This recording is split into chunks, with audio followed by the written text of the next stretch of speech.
Good afternoon. I'm extra happy about the special baby that was born yesterday because it was my 5th great-grandchild, Kelsey. She is my princess.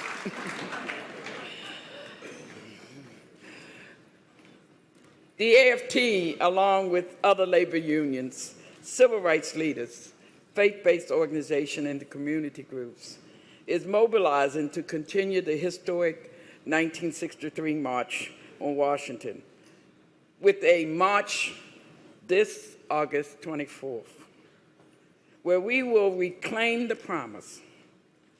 You can sign up to participate after our session outside of these doors. Next, I would like to introduce Michael Muldrow, who will be moderating this session panel. New York's in the house.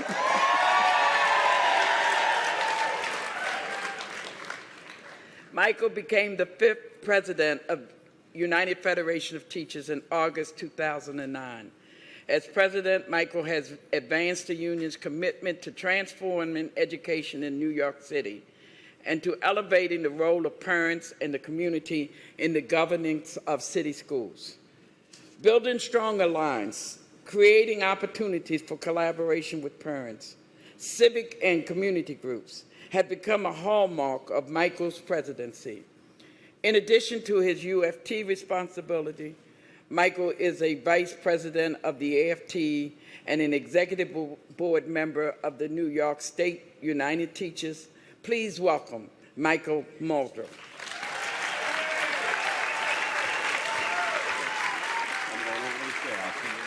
Thank you. Thank you. Thank you. Thank you. I want to thank Loretta so much. Is my mic on? Where's the sound guy? I'll use my teacher's voice. How's it now? Oh, that's it. That's scary. You really don't want that experience. I need that for my home. That works out nicely. We're here today to discuss partnerships. Now, you've heard a lot. I'm going to do this until they come out. Is that all right? You've heard a lot. We're speaking about this for a while, about making real meaningful partnerships at that local and community level. And we're fortunate today, and I'll bring them up shortly, to have 4 exceptional people who have become what I consider experts at this work. It is not easy work. We talk about this all the time. Let's work with other people. It sounds nice, does it not? Is it easy to do? Just think about going to your school or the hospital where you work in, just organizing the people who are in your same union and trying to say, how do I reach out to someone else, to a completely different organization? I know in New York City, we have been so fortunate to be able to really do exceptional work, but it also had a lot to do with the fact that we had people who were trying to destroy public education in New York City, and that helped us organize. But one of the things I talk about when we're working as a staff, I said, don't ever go out and talk to them about what we need. That is a mistake. We go out and say, we're very simple. We're here to help you. What do you need? We are the teachers of the community. We work with your children every day. We live in the communities with you. And we want a better life for everyone, and especially the children that are in our care. And what can we do to help? And it's been a hard road. It's been a very hard road. But there are opportunities everywhere. And you can see by what Randy said in her speech yesterday. Times are changing. There are people out there who want to destroy not only public education, but really want a country of haves and have-nots. And all of those people need our help. But we have to work in a very diligent way. We have to be respectful. We have to be open. And we also have to dedicate ourselves if we're going to be successful at this work. But I will tell you again, it is so rewarding to do this work. The teachers in New York City, You know, it's sad that 4 years ago there were 14,000 children in homeless shelters, and right now there's 50,000 children in homeless shelters in New York City. But it's also gratifying to know that the Coalition for the Homeless, whenever they need anything, they pick up the phone and they call the teachers of New York City, whether it's for food. And they know it's not about tutoring. We need supplies. We need to be able to help these families. Can you help with voter registration? Anything they ask us for, we are there for them. And that's just one of our partnerships. So I want to thank you all for being here today. This is hard work, but we are fortunate right now to have exceptional people who are making a difference in so many communities across this country. And I'd now like to bring up someone I know very well, the Vice President for Elementary Schools of the United Federation of Teachers, Ms. Karen Alford.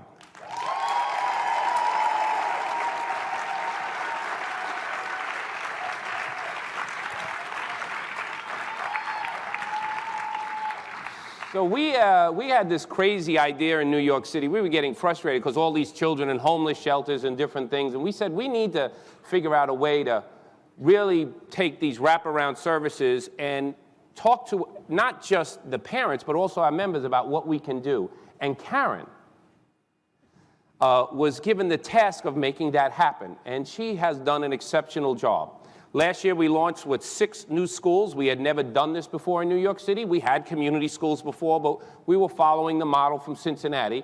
And I said, Karen, I need you to go find 6 schools to start with, deal with all the local politics, find out about all the people working in those communities, and get them all to sign on and work together and start creating what we call community learning schools. And I am proud to say that those 6 schools will now be 16 in September of this year. Thank you, Karen Alford. You're welcome.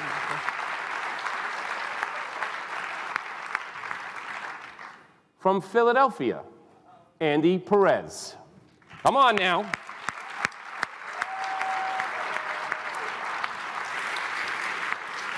Andy has been the executive director of the Philadelphia-based Youth United for Change since 2004. Our organization's goal is to educate and develop young people in their neighborhoods to become leaders for positive change. Within the current and ongoing controversy over public schools closures and funding in Philadelphia, Andy helped to start and build PCAPS, the Philadelphia Coalition Advocating for Public Schools.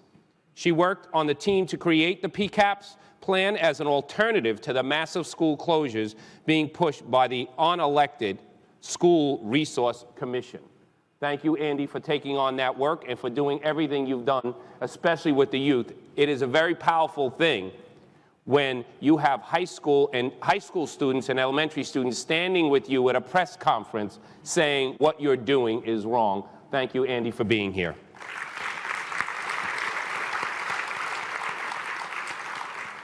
Cecil Roberts from West Virginia.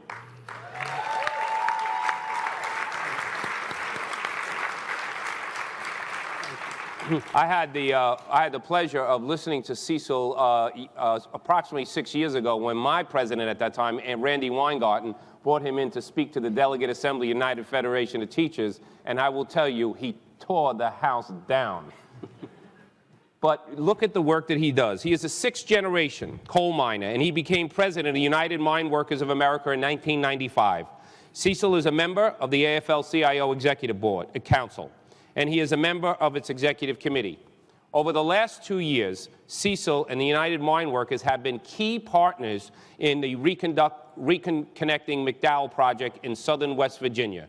Reconnecting McDowell is the public-private partnership. I'm not explaining Reconnecting McDowell to this audience. You all know what it is. We have changed a community by working with partners. Cecil, thank you so much for being here.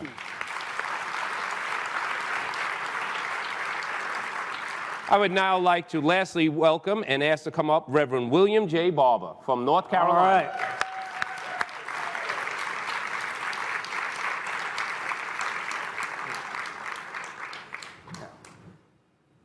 Now, the Reverend is the president of the North Carolina NAACP and is the pastor of the Greenleaf Christian Church in Goldsboro, North Carolina. And I have been very fortunate that the Reverend has had me down to the Greenleaf Church, and I have eaten with him and his wonderful staff because of the exceptional work that they have done. But I want to thank you for that great food. Look, he has a long history of working for justice and equal rights for all North Carolinians.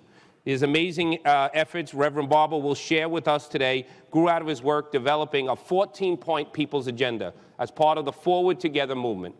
The first point on the agenda, guaranteeing a high-quality, well-funded, diverse public education for all children. And another key agenda item is collective bargaining rights for all public employees. Amen, bro. And together, worker safety laws. And I will ask him these questions, but he has also started a program that is becoming quite famous. It's called Moral Mondays, and I will ask him to explain this, because now some of the college community students groups we are working with have told us that we need to do Moral Mondays in the Northeast, and we need to take it outside of North Carolina. So we will ask you about that. All right, Karen, tell us about what you do. Well, I don't follow the scripts, I'm sorry. clearly he does not follow the script.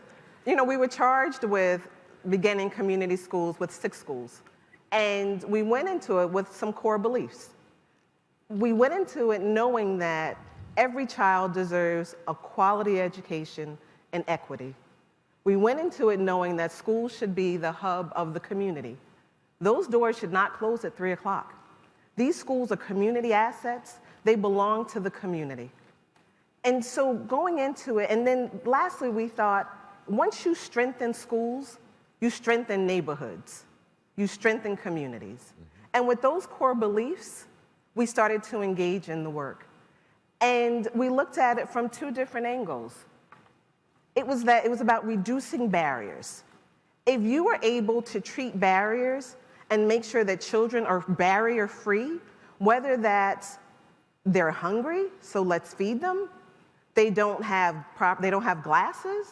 Let's make sure there are vision tests and screenings and glasses distribution in the school. If they don't have supplies, whatever it is, whatever that need is, let's address the barriers so that teachers can teach.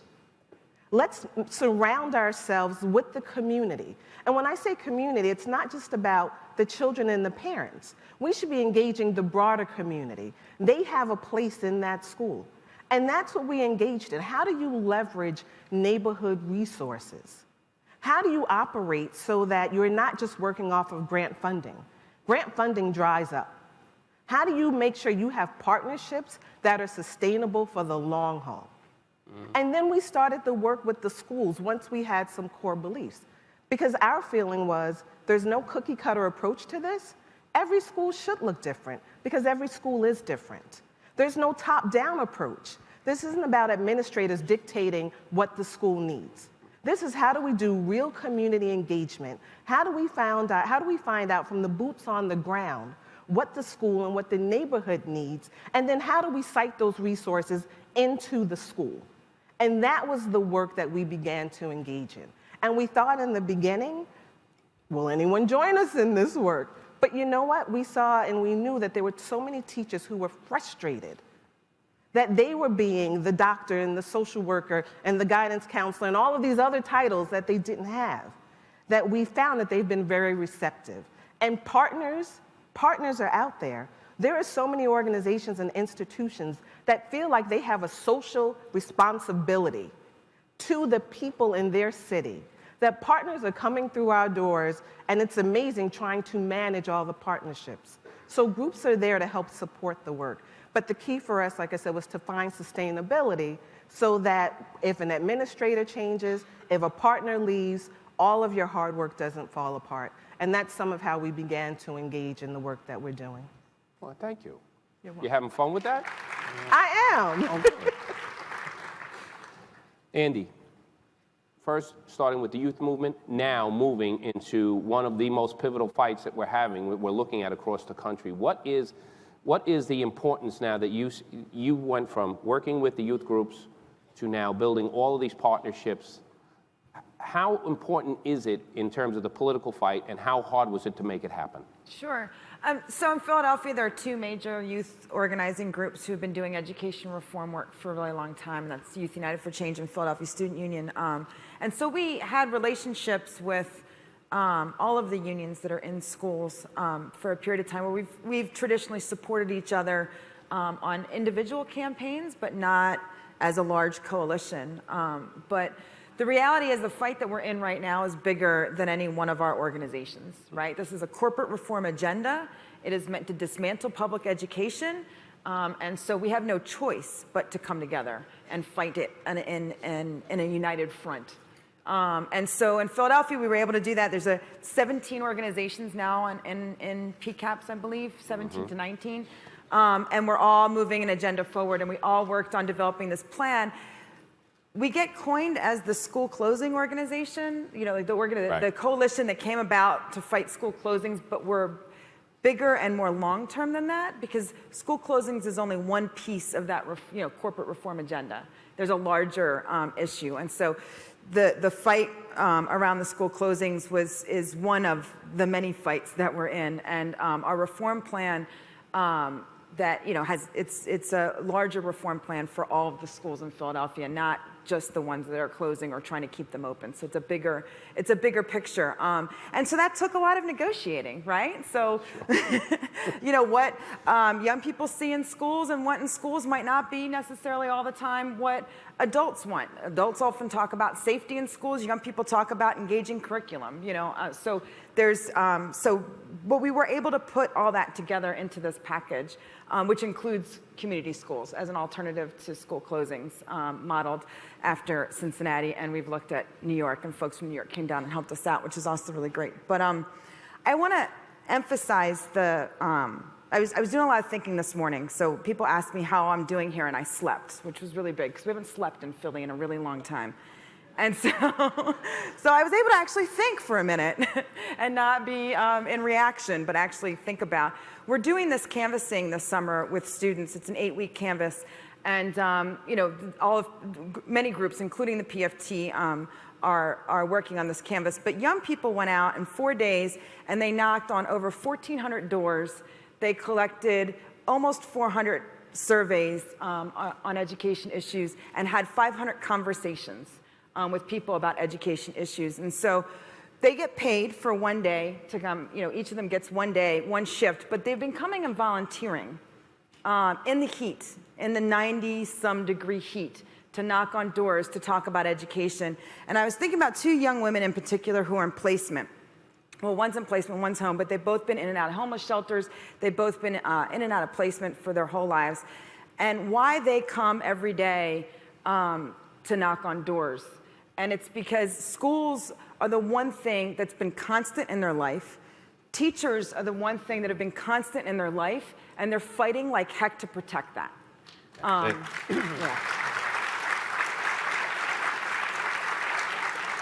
So when you see that and you experience that, all the little bumps in the road aren't really that big of a deal, right? They happen, they seem huge in that moment, but when it comes down to it, they're just not that big of an issue. We just have to move this forward. Thank you very much. Thank you. Cecil, it's interesting because you're involved with this complete community revitalization project down in McDowell County. Could you explain to us how that came about and then the other piece is, why do you feel it was important that labor organizations became involved and did this together? Well, let me make a point, if I might. I didn't volunteer for this. I was sitting in an executive council meeting. This is how it worked. Randy's sitting here, and I'm sitting there. She grabs me like this and says, "Come here. I need you in this project." Oh, okay. And I said, You volunteered, see? "Yes, ma'am." But Randy should get a tremendous amount of credit for this.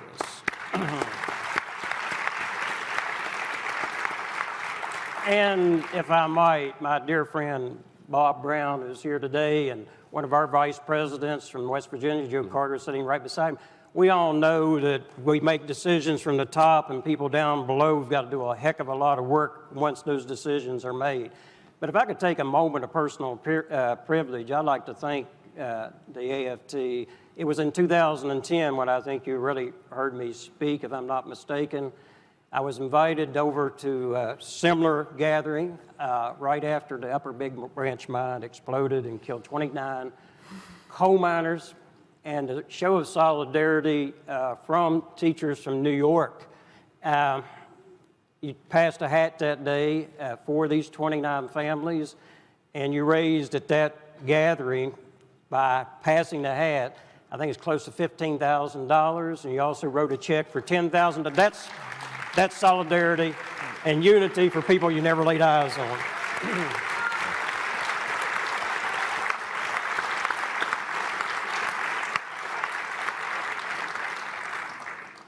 And I often say, we're almost the same union. We're the United Mine Workers, and you're the United Mind Workers. So, you know. So you could have been the same initials, right? And I was coming in, by the way, someone started asking about my accent. Just to report, don't have an accent. Reverend Barber will tell you God talks just like me. That's right. And you've never heard him. You need to pray a little harder. But if we could speak directly to McDowell County for a second, I think what I'd like to do is just talk about what used to be in McDowell County first. Okay. How many of you saw the movie Mate One, one of the greatest union organizing films you've ever seen? We don't have a lot of those movies, do we, about heroes in the labor movement.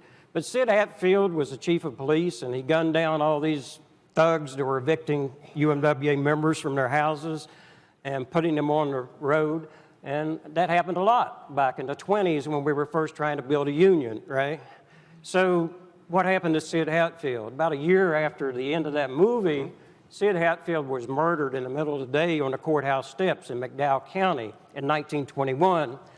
The greatest armed insurrection in the history of the United States, other than the Civil War, took place immediately in reaction to these gun thugs and the politicians who were in their pockets killing somebody in the middle of the day because they stood up for working people. 10,000 people marched on Blair Mountain, and it's almost unbelievable that something like that could happen. But the Union came into McDowell County, and that was a stronghold for the United Mine Workers for many, many, many years. And I want to tell you what that meant. What that meant was many African Americans in that area, about 30% of our members in McDowell County were African American. African Americans had the opportunity in the southernmost part of West Virginia to live a middle-class lifestyle.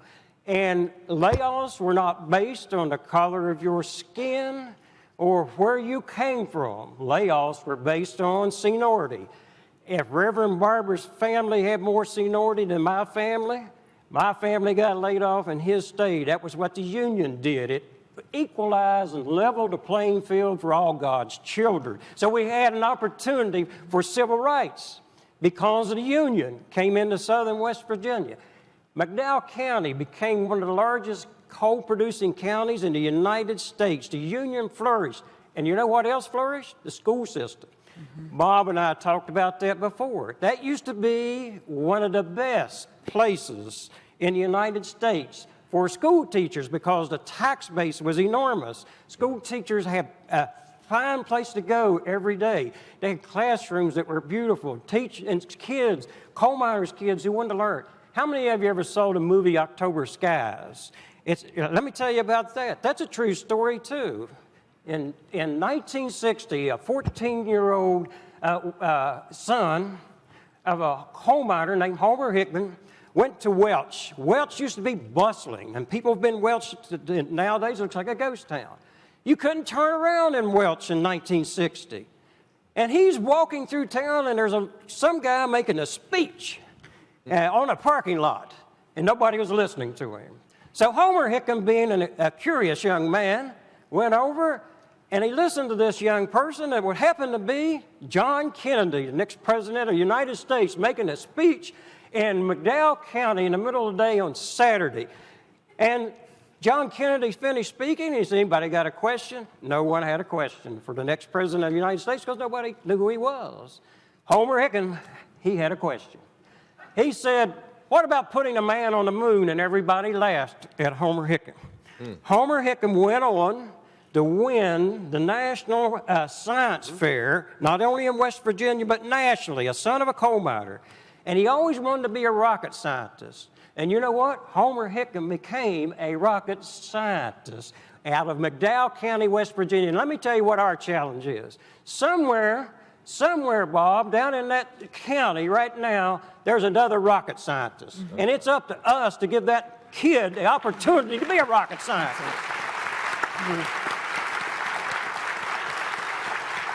So what's the moral of this story? You know, people look at unions and they're always wanting just more pay, right? That's right. They want this.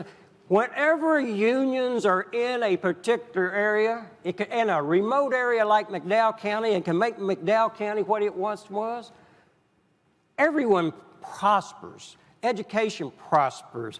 Healthcare came into McDowell County because of the union movement. Retirements came into McDowell County because of the union movement. Everybody was better off for it. So what do we need? We need more partnerships, don't we?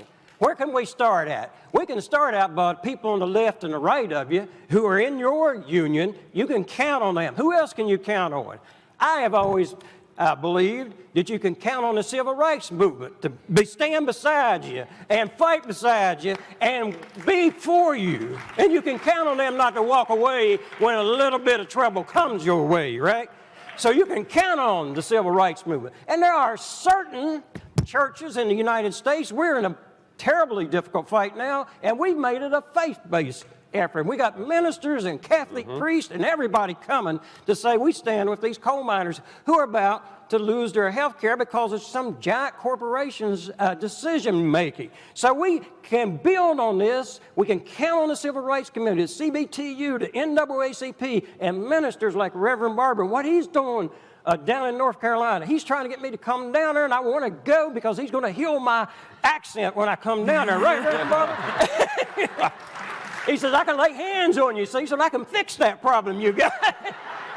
But listen to me. I'll make one last point, if I might. I know I've been a little long here, but let me just make one last point, if I might. The answer to our problems aren't necessarily writing a nice paper or a nice letter and passing motions. I use this as the example.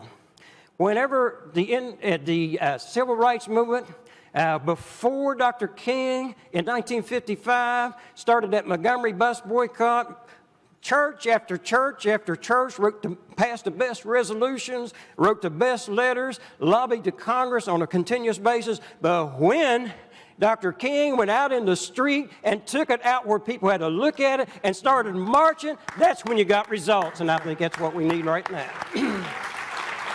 Just a little bit of elephant here today. I think that's a perfect lead-in for Reverend Barber. Now, you have done some of the most exceptional work that I've ever seen statewide down in North Carolina, and I do thank you for having me down there, inviting me down there, and for seeing it firsthand.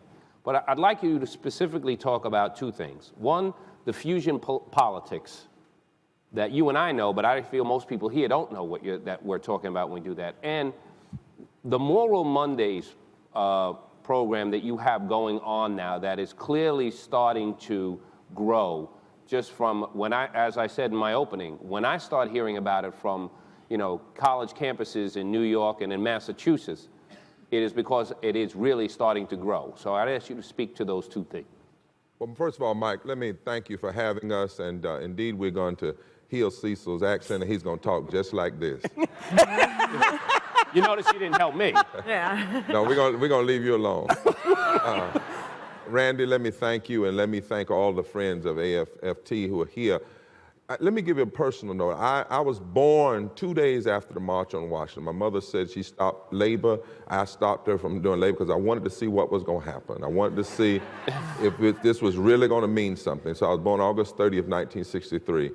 And then my parents, in response to that, left Indiana and went back to the South to enter me. They made a decision. They entered me into segregated school so that they could be on the front line of integrating the schools in North Carolina, because 14 years after Brown, the schools in North Carolina were still not desegregated.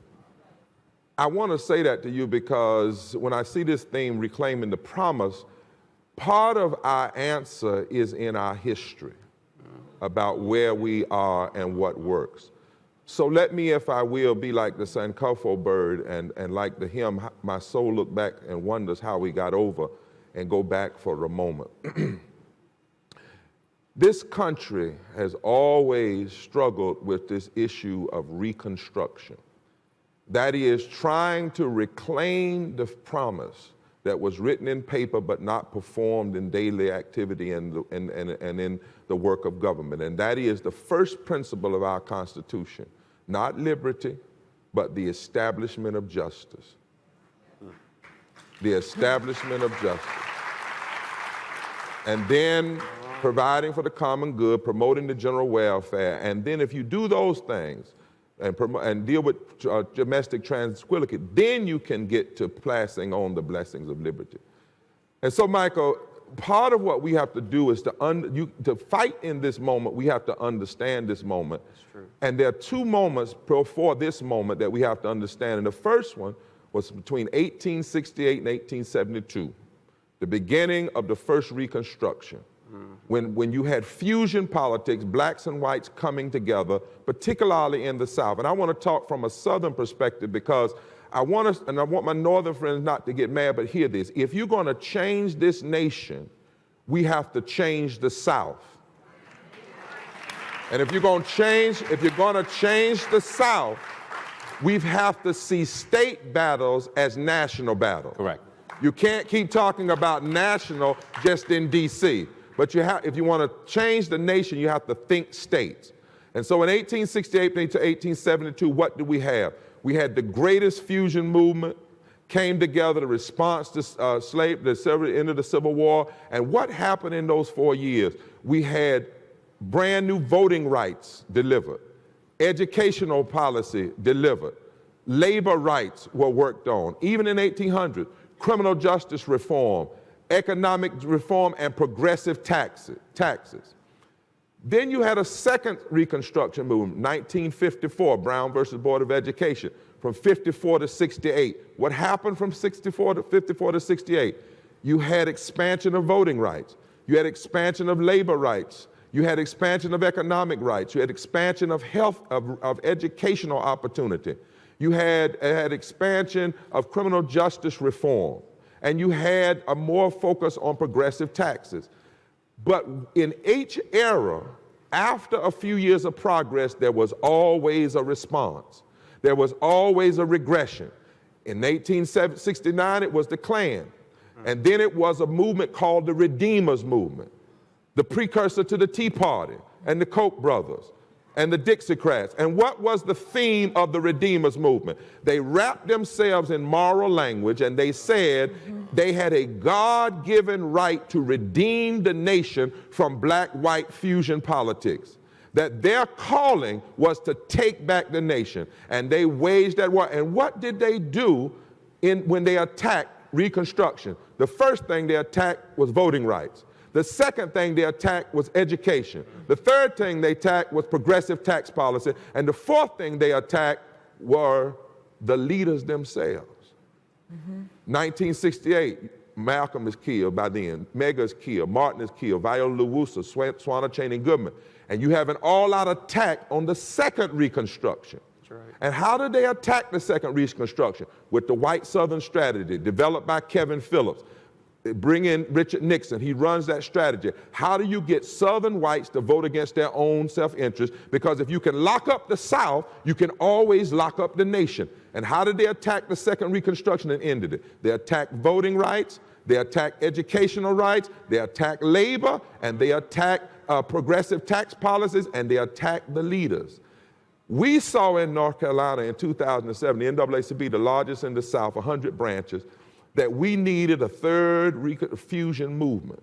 And so we began working together with the 100 branches of the NAACP, Labor, Faith, and other organizations. We said, look, we know who the enemies are. The same people against public education are the same people against labor. Amen. The same people against progressive taxes are the same people against environmentalists. So if we know who the enemies are, why don't we build an anti-racist, anti-poverty coalition, not based on personality, but based on agenda? Why don't we come together and fight together, not build another organization or another bureaucracy, but a coalition? Why don't we have a strong moral center and refuse to allow the Christian right to keep claiming the moral high ground? Why don't we tell the truth? Why don't we tell the truth that the major issues in the Bible are not where you stand on abortion and prayer in the school of homosexuality, but where you stand on justice and the poor and treating the least of these rights? Why don't we tell the truth? Why don't we tell the truth? Oh, there we go. Preach, brother. Oh, we're standing now. Let's tell the truth.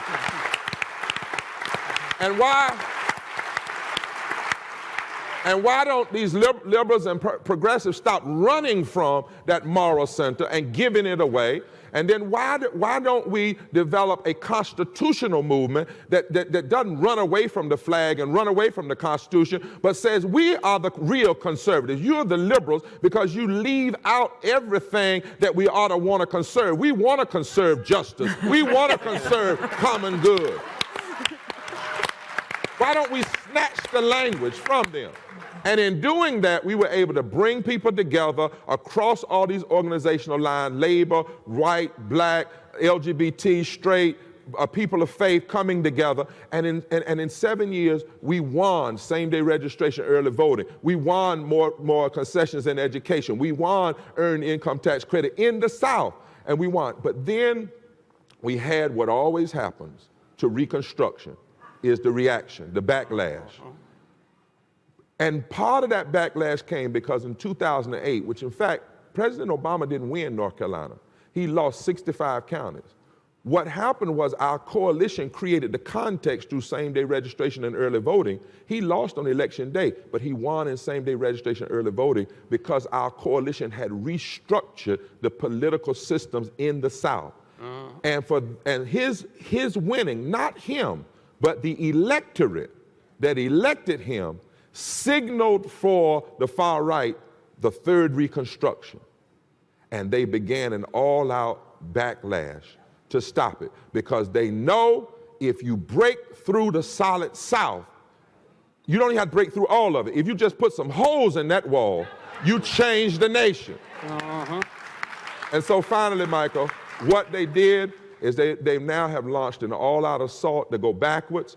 And they thought we were just going to walk away because they had a majority, but instead, because we had already built coalitions and had already done the spade work, and we didn't have helicopter rallies where people helicopter in from way up here and come in and tell us what to do. It was built from the ground up. It was built indigenously. And so in April, 17 of us went to jail, went to the legislature, tomorrow, Monday, and we said we were going to call them what they are, extremists and immoral. That based on our deepest moral principles, doing justice, loving your neighbor, and our deepest constitutional principles, providing for the general welfare and the common good, it's immoral and extreme to cut 500,000 people out of Medicaid. It's immoral and extreme to ruin public education. It's immoral and extreme to hurt labor rights and to fight against living wages. 17 went. They said it wasn't going to be anything. But we put them in a quandary because how do you argue that hurting people is moral? So the Christian evangelicals couldn't do anything. The extremists couldn't do anything. As of last night, 925 people of all different races, colors, creeds, and backgrounds have engaged in civil disobedience. 900. Thousands of people have come out, and in 12 weeks, Moral Monday is now more popular than the General Assembly. We have driven their numbers down to less than 1 out of 5 North Carolinians agree with them. All the newspapers have endorsed our effort. The governor has dropped to one of the 18 worst governors in the state. They may have the votes, but we are killing them in public opinion.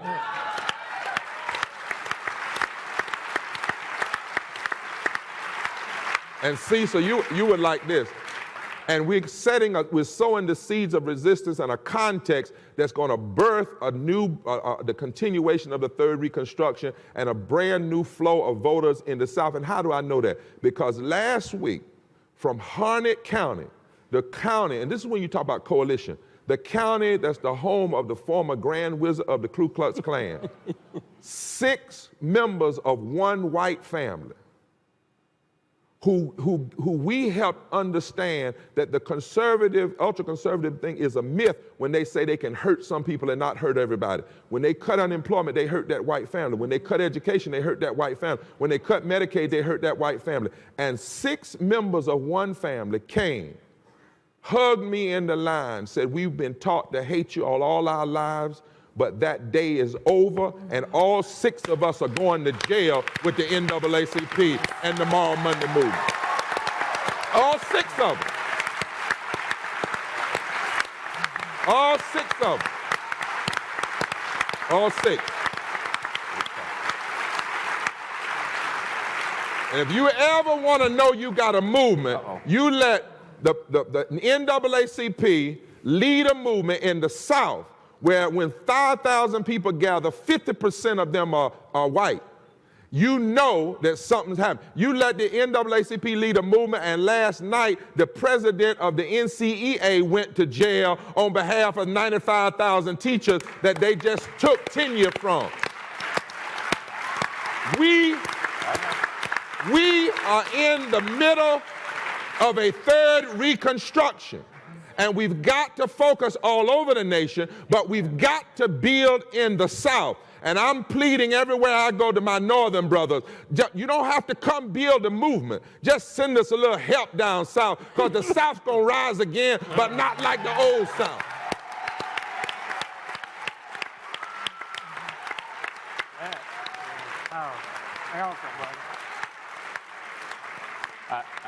Now you all understand why I've been down to the Reverend's church. And he laid hands on me one day and the ground shook beneath me. I didn't know what was going on.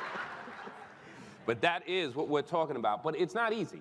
No. All of the things you've all done have not been easy. And let's just put it there. We're asking folks to go back and try to do different things in different ways based on whatever they think can help bring people together. So I want each of you quickly to speak about what are the biggest challenges? In a general sense, what should you need before you start to do this work?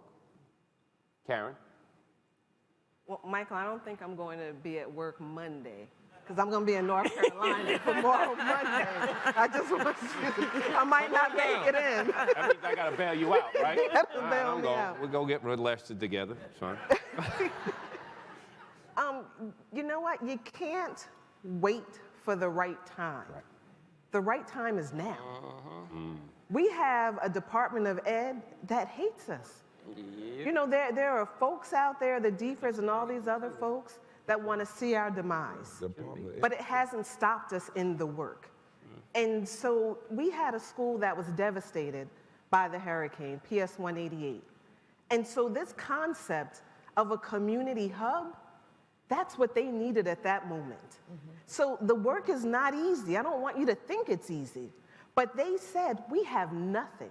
We have lost everything in this community, down to the hospital. And so for the organizations that were there, guess what? They're moving into the school. We are merging the neighborhood with the school, which is what it should be. In New York, we have some ridiculous obstacles that I'm ashamed to even mention. One is permits. So you need a permit to keep a building open after hours. Charter schools in New York City get free rent. They get to stay in those buildings and educate children for the whole entire school year. But if you want to do the work of keeping your building open, to have your health clinic after hours, to have your food distribution, to have your GED classes, just to have access to computers for the neighborhood. You pay for this. And then you pay for the amount of space you use. So if you need the auditorium and the gym, it's more money. You need so many bathrooms, it's more money. It's ridiculous. So we deal with things like that are just a nuisance to making our schools the hubs to bring people in after hours. Like I said, we deal with a Department of Ed that doesn't recognize us. To do this work, we've gone to the faith-based community, Trinity Church, and they said, we're there for you. We're your funding partners as well as your intellectual partners. We've gone to the business community in New York City. They too said, we're there. So we've gotten these unlikely partners who said, we want to be a part of schools. We don't know where we fit in, but you'll help us figure that out. But we have a social and collective responsibility. It goes back to that. They feel like they need to be part of the solution. And Randy's been talking about solution-driven unionism. That's what we're doing in New York. When that PS 188 was destroyed by the hurricane, and they didn't even have a school at one point. They were split into 2 different schools. And then finally they were brought back. And they said, we don't have grocery stores. There's no hospital. There's no place to get our kids' eyes tested. You know what? We got a temporary fix, and we brought in a group that tested the children's eyes. 40% of those kids needed glasses. Parents said, thank you. I didn't have to miss a day of work. That's right. If I missed that day of work, I might have been fired. So thank you for what you're doing. It's the school that's helping to rebuild lives. That's right. When they didn't have supermarkets, we went in there with Food Bank, and Food Bank said, the school is giving them breakfast and lunch, and we want to make sure that on the weekends, when there's nothing, that children have something to eat. So once a month, they go in and they give every child a bag of food. That's social responsibility. And those kids have enough food in those bags to get them through 4 weekends so they can get their next bag of food. And they don't see it as handouts or, and they don't feel bad about it because every kid gets it. And we tell the parents, you come up and get it. And it doesn't matter that the sibling got it. You too get to have all of your children get this food. So it's about how we leverage our resources. It's about thinking of spaces creatively. We have co-located schools. There is tension in New York City when you put 3 and 4 schools in one school building. So each school gets a floor in the building, is generally how it works. And then you share the cafeteria, you share the library, you share the gymnasium. Tension.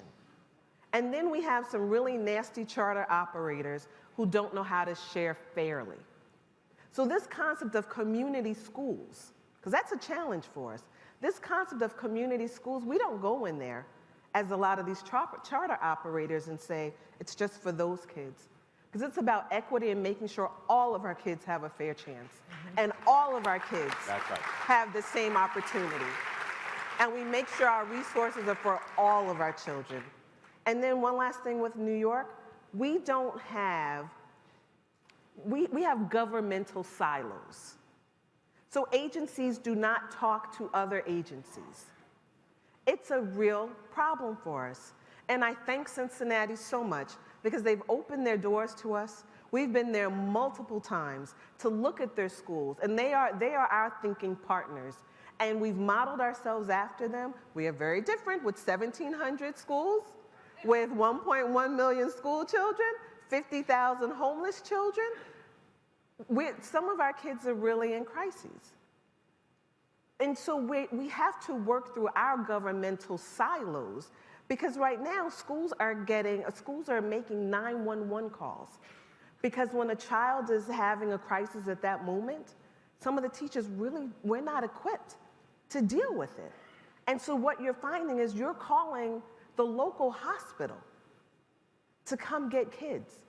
But it's because our guidance counselors and our social workers aren't able to do what they want to do, which is work with our kids, treat our kids, help our children, listen to our children.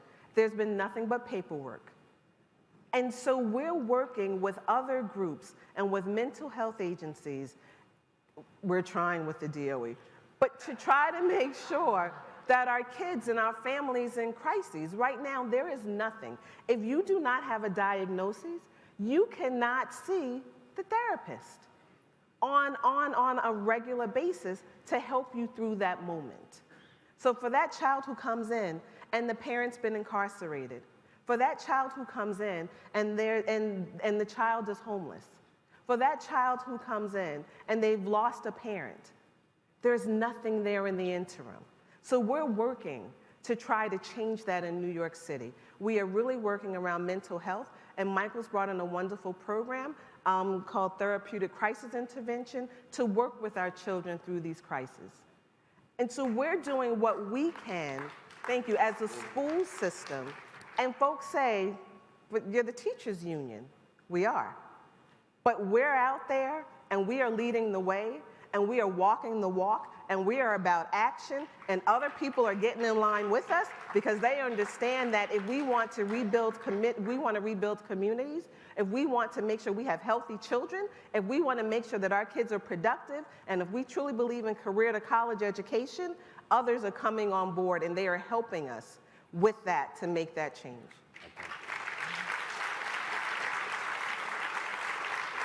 Well, I'm going to, everyone, we're going to finish up with this question because I'm getting signals from over there. You ever notice there's always an over there? But Andy, really, what are some of the biggest challenges you faced at this point? And what should what caution or what would you tell everyone to do this work, make sure you have this?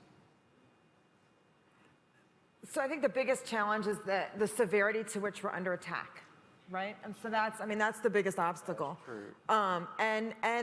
And to the point where who's controlling the media and who's controlling the frame, and it hasn't been us for a good period of time, right? So that's probably the biggest obstacle. I think coming together as community and labor also is something that we shouldn't be ashamed of.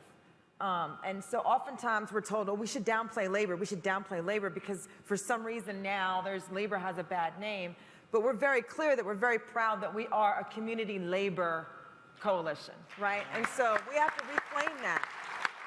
And we have to reclaim the importance of that. And so I think the challenges come in when we haven't worked together for a really long time. The challenges come in when we come together as leaders of organizations and coalitions, and then when we bring our constituency and rank and file together, we forget that we've been building relationships for a good period of time, but they haven't, and we have to figure out how to move that forward, right? And so I think, what do you need to go home and replicate this? We want to win. So We're with you on that. right? We want to win. And so you need to know that's the end game. The end game is winning. It's not about different organizations. It's not about individual personalities. It's not about any other, backroom deal making. It's the end game is that we are going to win, and we have to do that. And the only way that's going to happen is if we come together. Okay. Very wise. Okay, we're ready, and we're ready for the accent. Can I just say one? Sorry, but I was trained in the South. We used to come to the South in busloads and busloads and sleep on church floors, and so I wanted to say we will be back. Come on. Well, I think that the most important issue here that brings people together is, what are you standing for? And how does that benefit the broader community? If you're saying, I want you to come down and help me organize this mine, you're not going to get a lot of people running down to help you organize the mine. Some people. But if you take, let's take a couple of the most successful community labor-based movements that you can think of in our history. And I would say the CIO days. That's right. When millions of workers saw fit to come into the labor movement about a couple of years. CIO didn't exist, and before you know it, just like that, larger than the AFL. And And one of the things that motivated people to join the CIO, it was a community-based effort. It was the entire communities of Michigan and Detroit and Flint and places like that. Then it was solidarity amongst the CIO unions, and it was the money that John L. Lewis, God bless him, had. And he said, here's the money. People need to be in this movement. Steelworkers, SWOC, SWOC is Steelworkers Organizing Committee, auto workers, steel workers, textile workers, rubber workers came in masses and joined this movement. Why? Because there was something there that appealed to everybody. The other one I would point to would be the civil rights movement in the 60s. And why would some people who are white and from the North risk their own lives to get on those buses and ride, be freedom riders? And why would people be beaten? And why would people give up their lives? Because you were standing on the right side of this issue. It's something this country had to have. And I just want to give you an example of the difference between you, Reverend, and these conservative ministers. And this has been something that's held us back for many years. You see these ministers on TV and they've got their Bible in their hands. They'll wave it at you, and sometimes they'll point it at you, and sometimes they'll thump it. The difference between them and Reverend Barber, he reads his Bible. Thank you very much.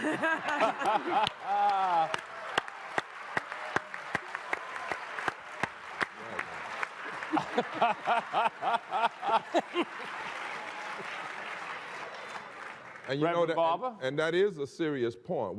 There's been no great movements in this country that did not have a deep moral center. Yeah, you bet. And so I say to my brothers and sisters and liberals and progressives, we have to have a language first that's bigger than the normal accepted political discussions of liberal versus conservative, Democrat versus Republican. We have to have a language that allows us to talk about what's right and wrong. And that brings in people from a lot of different places.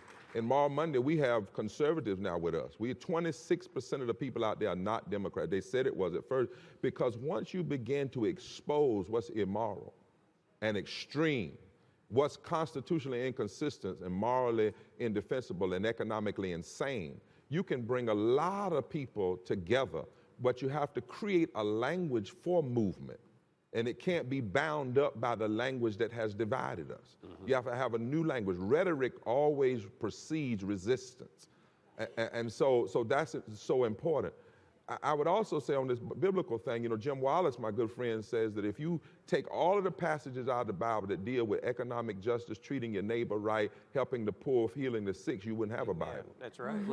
And so again, I'm about taking language back. Whenever I go places and speak, I say, I am a Christian conservative evangelical. The other folk are frauds. Because I want to conserve justice and conserve love and conserve helping the poor, and I want to evangelize that throughout this country. You see, this, we got to take back language. The other thing is we have to have agenda-based, not personality-based. And I want to go back to that. Civil rights and labor rights are not two different movements. They're one movement flowing in two streams. That's exactly right. And so in the NAACP, we says, here's the agenda. Here are the game changers. You want to change this nation, we got to come together around these 5 things. Number 1, economic sustainability, addressing poverty and labor rights. Number 2, educational equality for all. Number 3, health care for all, protecting Medicaid, Medicare, and Social Security. Number 4, addressing the criminal justice, disparities in the criminal justice system. And number 5, protecting and expanding voting rights and protecting equal protection under the law for all people, regardless of their race, their color, their creed, or their sexuality. Amen. If that's the agenda. And one of the things I struggle with when I see a lot of things on C-SPAN, I'm down in the country, but I see every 2 years, every national group's got to come together and say, let's find an agenda. We're wasting time. We ought to know by now what the agenda is. And what we've got to do is make sure that we are not trying to build a kingdom movement for individual people or kingdoms. That's right. Help me, somebody. But what we're really doing is trying to build a reconstruction, a liberation, and a justice movement where there's room for everybody. Amen. And let me give you a quick story and I'm through. When we dealt with LGBT, we almost won that in North Carolina, the same-sex marriage. But the first thing we had to do, the media made it an issue about who did you agree or disagree? And I said, that's not even a question you ought to raise in the public square. That's personal, that's private, that's between people, they're priests, they're God in themselves. The question is, do you believe that you should codify hate and discrimination within the law? Well, I had some of my liberal friends say, no, we don't want people with us because they may be against same-sex marriage personally, but they're saying we want them to be for it all the way. I said, wait a minute, you got to build a coalition the way you can. I said, you may have some people who may be against it personally, but if they'll stand with you and be against the attack, we'll deal with them coming around on the other part. Got time. But let's deal with them being against the attack and being able to stand together. And so we've got to, we can't always have everything when we build coalition. Exactly we've got to be smart and we've got to be shrewder than those on the far right. The last thing, we have got to understand as we move in through this process that we learn, as I said, from history. I made a note here because I'm getting older now. We learn from history.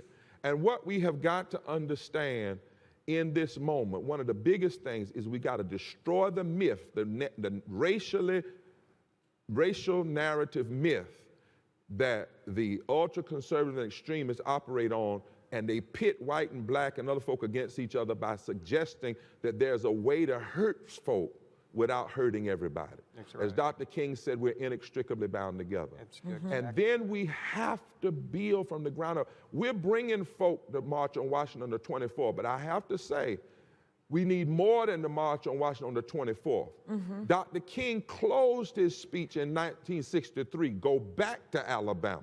Go back to Mississippi. Exactly. So on August the 28th, we're going to have 13 marches on Washington in the 13 congressional districts and the 13 hometown of the 13 Congress people that have to redo Section 4 of the Voting Rights Act. You got to go back. And we ought to be promoting that as a part of the march. And this march ought to be lifting up some local movements. There ought to be some local movements on the stage at that march. We love the national figures, but movements are not built from D.C. down. They're built from Montgomery up. They're built from Raleigh up. And then finally, you got to understand where you are in a fight, and you got to fight against the despair in the movement, because the reality is you've got to reinterpret it. And for me, this is a matter of faith. You see, crucifixion for me does not mean the end. And so you've got to end, when you're being hurt, when you're being attacked, you can't go into despair. Oh, Lord, they're hurting us. They've done this before. It always happens. What you have to do is cognitively and in your spirit say, if they're fighting me this hard, I must be powerful. If Must be right. Oh, no. if they're fighting, That's right. You better watch you see what I'm saying?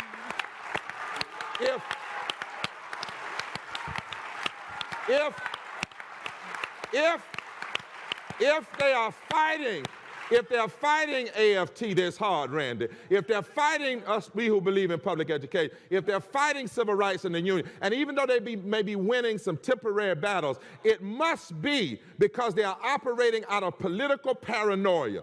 They are trying to stop a future that they cannot stop. And whether you accept this as a matter of faith or just as biblical, as a form of literacy, in the Bible it says that Pharaoh gets worse before he comes down. You got to understand, Pharaoh doesn't get better at first, Michael. He gets worse. And what you got to understand is that their fight now is a sign of their failure. That sign that the demographics are changing. North Carolina is now 25% African American in the electorate. Mississippi is 33% African American. We've never had this in the history before. Now hands that once picked cotton can join white hands and black hands and Latino hands and change this nation. Woo. Amen. That's why I'm almost through. That's why, listen, that's why they don't want us to get together. That's why they don't want white and black and LGBT and straight and labor and faith get together, because that's always been the formula for transforming this nation. And what we have to do, is not come to meetings like this and get despair. You got to understand, our foreparents beat slavery with less than we have. They beat Jim Crow with less than we have. They beat lynching with less than we have. Harriet Tubman got 500 folk out of slavery. She didn't have Twitter. She didn't have email. She didn't have a car. She didn't have any of that. I use a line, something like that. It's good. All she had was faith in her heart, a .38 pistol on her side, a North Star at night, and moss on the north side of the tree. Thurgood Marshall went before the Supreme Court. There were 9 white justices, and one of them was a former Ku Klux Klan member, and he won. And if our foreparents, from Frederick Douglass to Susan B. Anthony to Elizabeth Canton, could win with less than we have, surely if we stay together and fight together and work together, we can win now. We can win. We can win. And the very fact, here comes Loretta. I'm through. And the very fact that they're fighting us so hard is the proof that we're on the winning side. So in North Carolina, we said forward together, not one step back. Don't you go away without hope in your mind, because the Lord is with us. The Lord is our light and our salvation. Amen. And if I was home in my church, I'm through, I would say, if I was home, I'm not home, I'm going back on the plane. But if I was home, I'd say weeping may endure for a night, but joy comes in the morning. Hey, give me a hug, man. That was terrific. I love that.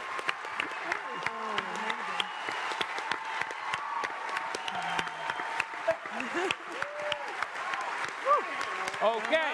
Fire. My goodness. Goodness gracious. Bring him, I'm coming down. We need you. Woo. We need you, brother. Bless you, man. Well, am I still on? Am I on? Fight, brother. Powerful. Well, I would like to finish up now. Wow.